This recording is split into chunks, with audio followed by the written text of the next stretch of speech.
हस्तिनापुर के विरुद्ध विद्रोह करने आए सत्यधनु को भीष्म ने बंदी बना लिया। वहां उन्हें ज्ञात हुआ कि सत्यधनु को कुंती ने पत्र लिखकर आक्रमण के लिए उकसाया था। मायावी पक्षी से हुए आक्रमण के पश्चात सुयोधन बहुत डरा हुआ था। कुंती ने उसे लोरी गाकर सुला दिया।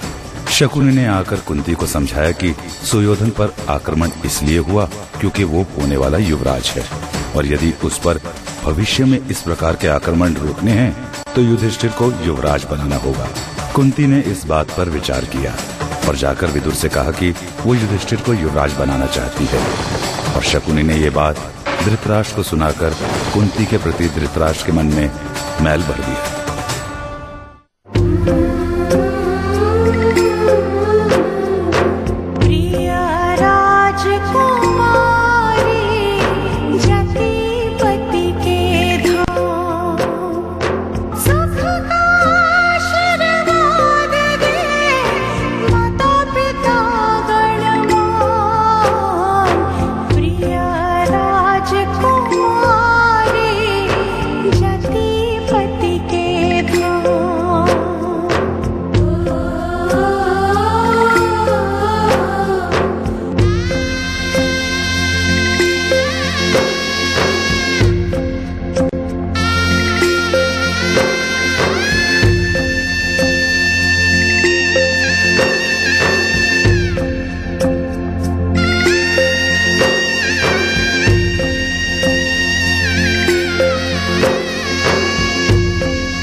तो हमें आज्ञा दीजिए गंगापुत्र।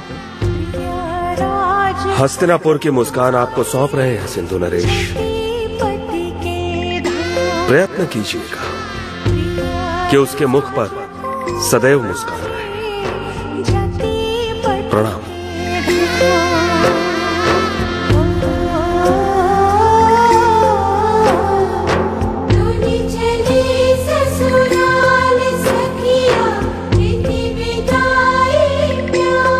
सुशाला विदा हो गई। जहाँ कुंती सुशाला के उज्जवल भविष्य की कामना कर रही थी, वहाँ शकुनी ने उसी कुंती के भविष्य में विष का बीज बो दिया था। हस्तिनापुर में शकुनी अपना जाल फैला रहा था और गोकुल में संसार के मायाजाल के रचयिता स्वयं राधा के प्रेम जाल में फंस चुके थे।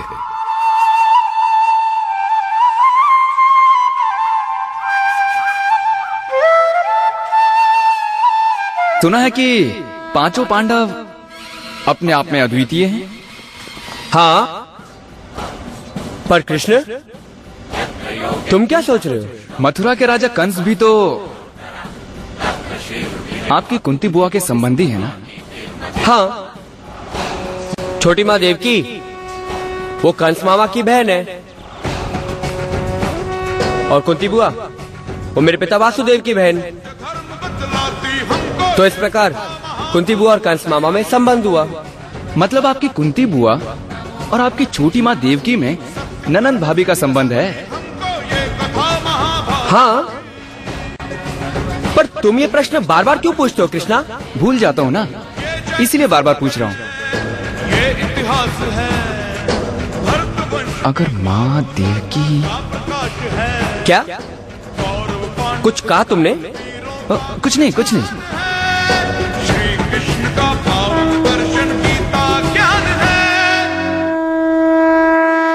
कान्हा,